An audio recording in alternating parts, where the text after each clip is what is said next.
Design this scene shot for shot. Hitchcock. Designed. He chokes. Frozen time. Hit hard and bloody. Gun almost against Sollozzo's head, really close. Get this for the audience. Hey, welcome to Behind the Curtain. I'm Nehemiah Jordan, and one of the greatest films of all time is Francis Ford Coppola's The Godfather. I'm gonna make him an offer he can't refuse. Every single element of this film is perfect. The cinematography, the story, the acting, just the list goes on. Wouldn't it be really cool as aspiring screenwriters if we could just sit in on his process to see how he adapted it for the big screen? Well, you can actually. I recently stumbled across probably one of the most valuable resources for aspiring writers. You see, Francis Ford Coppola compiled a notebook full of all of his notes for how he adapted The Godfather from novel to the big screen. I called it the Godfather Notebook. It would be the repository of every idea I could think of about this future project. Today we're going to dive into this notebook and highlight the key lessons that we can learn from Francis Ford Coppola's actual writing process when writing The Godfather. Let's begin. The first thing that Coppola did when looking to adapt The Godfather into a film was, well, to read it. And the first read-through was actually really just to see if he was interested in the project at all.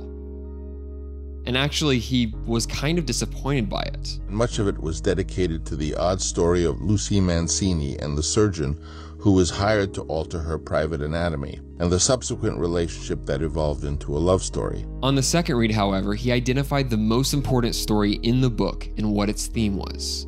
A story of succession of power. Much of the book fell away in my mind, revealing a story that was a metaphor for American capitalism in the tale of a great king with 3 sons. The oldest was given his passion and aggressiveness, the second his sweet nature and childlike qualities, and the third his intelligence, cunning, and coldness. From there, he began taking notes of whatever details supported that theme in the book.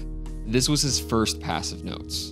Coppola says it's important to write your impressions down on your first reading because those are the initial instincts about what you thought was good or what you didn't understand or what you thought was bad. And so I took the book and I actually wrote my comments right on the book itself. He then took his copy of The Godfather and made what he calls a prompt book, which is sort of an old tradition from theater. And basically you take a sheet of loose leaf paper, and I sat there myself and I cut out this hole in the middle of the page, and then I pulled my book apart that I had made those comments on, and I myself pasted every page of the novel onto sheets of paper like this. The object of this was to give you the large area around the text for the many notes a stage manager would need to enter. As I sat there before the novel, I thought I would prepare such a master control, not so much for the performance of a play, but for everything that I would do in terms of trying to get the essence, the best stuff out of the novel. He began the notebook by dividing the novel into 5 acts, and then further dividing up those acts into 50 scenes. Based on his initial notes in the book, he began distilling each scene into 5 key criteria.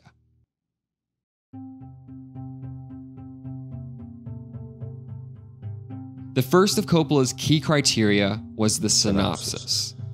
The synopsis was basically just 1 to 2 paragraphs about what actually happens in the scene. Michael comes home and he talks to his father about pasta and they do such and such. But this also paid off when writing the script because I knew that when I finished, if I just put the synopsis parts of each section together, I'd have the embryo of the script, which I did and which it was.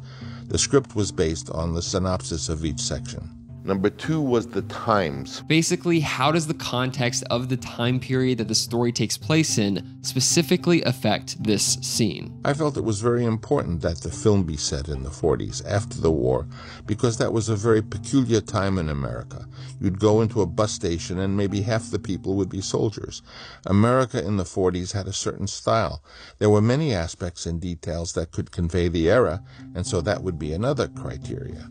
Slant some of the dialogue toward the fact that the nation was in this sort of turning point after the war, or just the imagery of kids playing with war toys or dressing up like soldiers.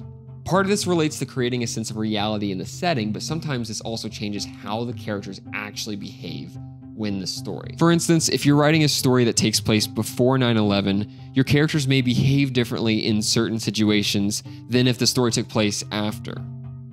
This leads us to our next key criteria. Imagery and tone. This is, of course, images that seem to stand out from reading it, or even the tone of the story. What did I see out of the page of the novel that I could latch onto in terms of the visualization of it? What would it feel like?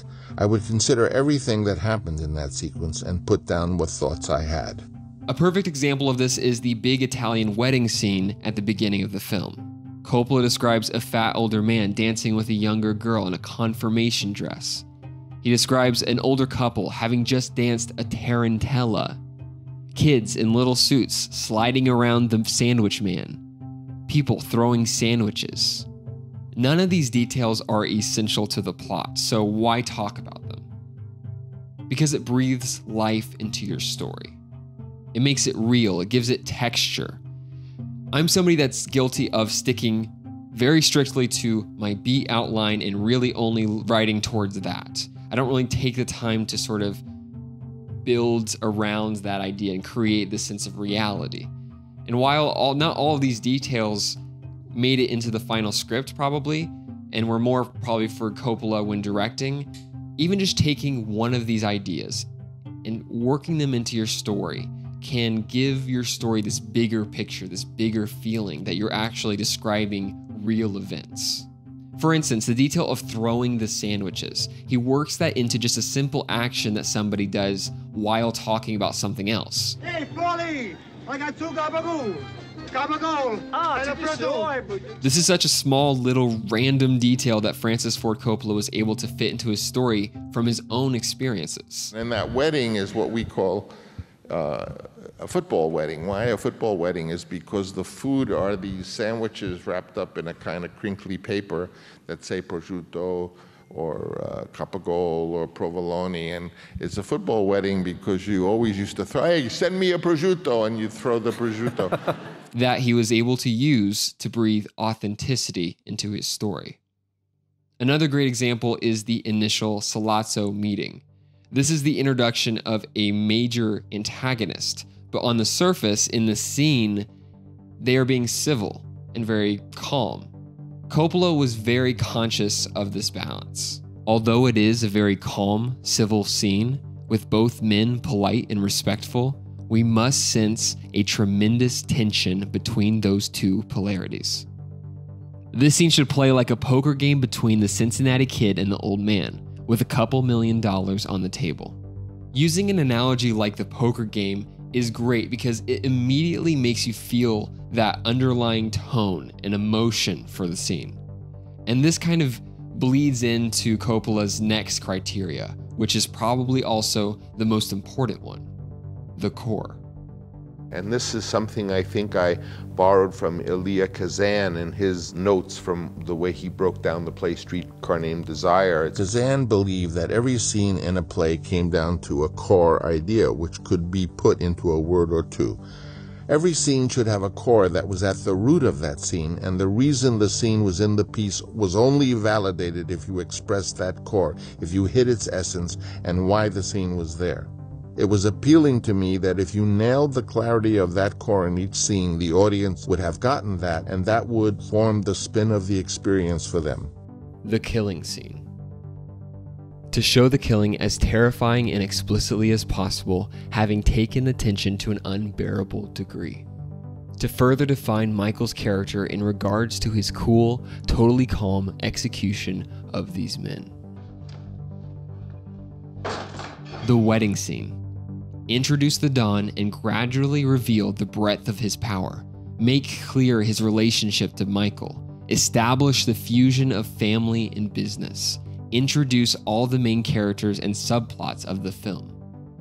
And finally, the last of the key criteria, pitfalls. Which was to say, how can I screw this up? What are dangers, things that you want to avoid, or dangers that you very easily could find yourself in? Whether that be cliches or contrived plot points or characteristics, Coppola tried to think about what those things would be before putting them in the script, let alone film. Italians who would talk like this. Even in a small scene like Waltz's bedroom with the boar head.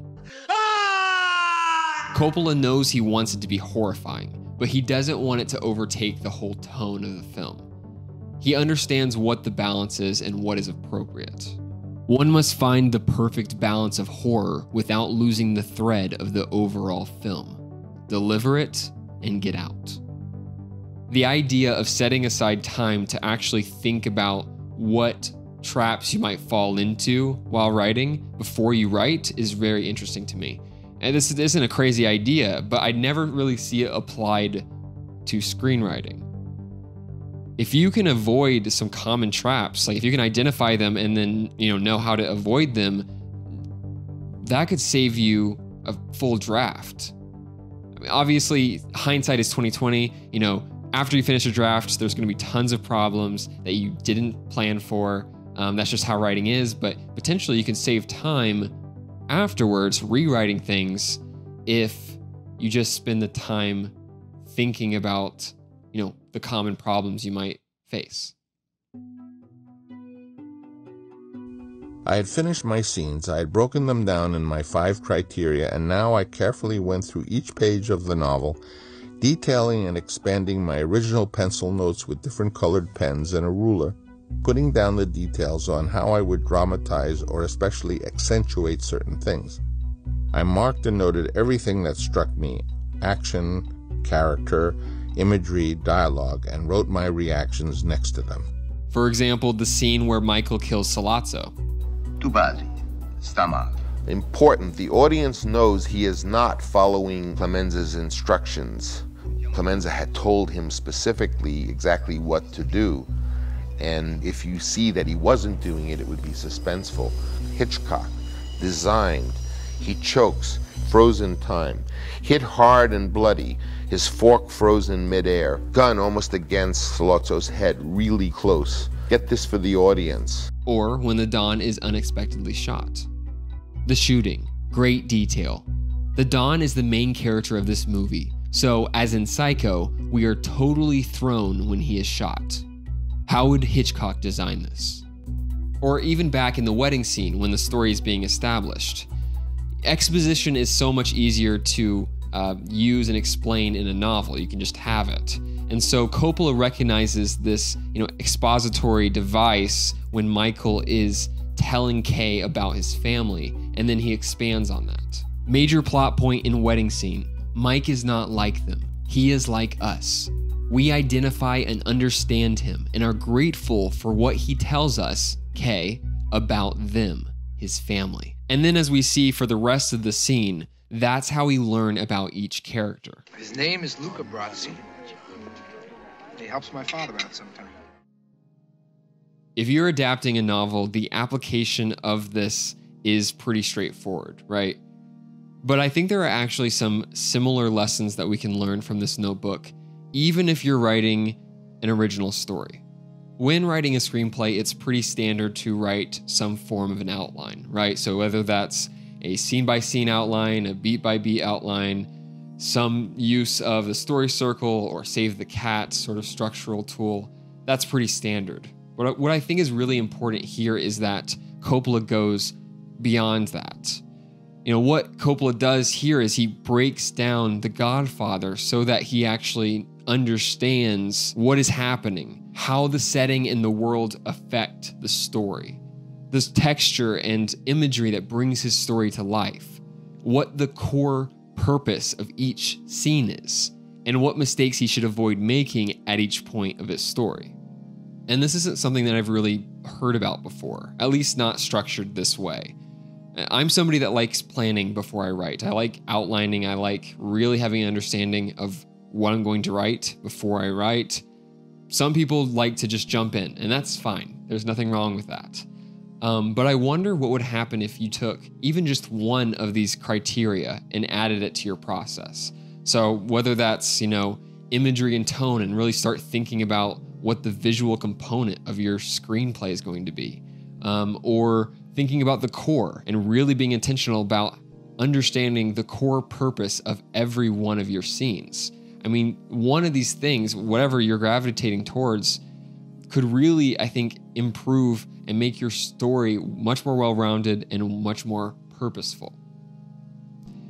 And this is exactly, once I found this is why I wanted to share it to you guys. I think, never heard about this book before. This is like the perfect book for behind the curtain and, you know, what I'm trying to do here. And yeah, I would definitely recommend checking the book out and just looking at the notes yourself. It's very insightful. It is really, I wish more people were doing this. I would love to look at so many more movies like this. But yeah, I hope you took something from this video today. I really try to compile this in a way where I'm just presenting, once again, you know, the experts, the professionals, the people we look up to, what is their process, and trying to present that in a digestible way to you guys. Before we leave, I'd like to invite you actually to join the new public Discord server. We're talking about film and filmmaking. I've been watching a lot of classics that I haven't gotten around to yet and discussing them there. So definitely join in on that conversation. And also, I'm going to be making an announcement for a major sale for Behind the Curtain membership in the Discord channel. So definitely join so that you can hear about that. And it's coming in a couple weeks. Yeah, that's everything for today. I will see you guys next week and have a great day.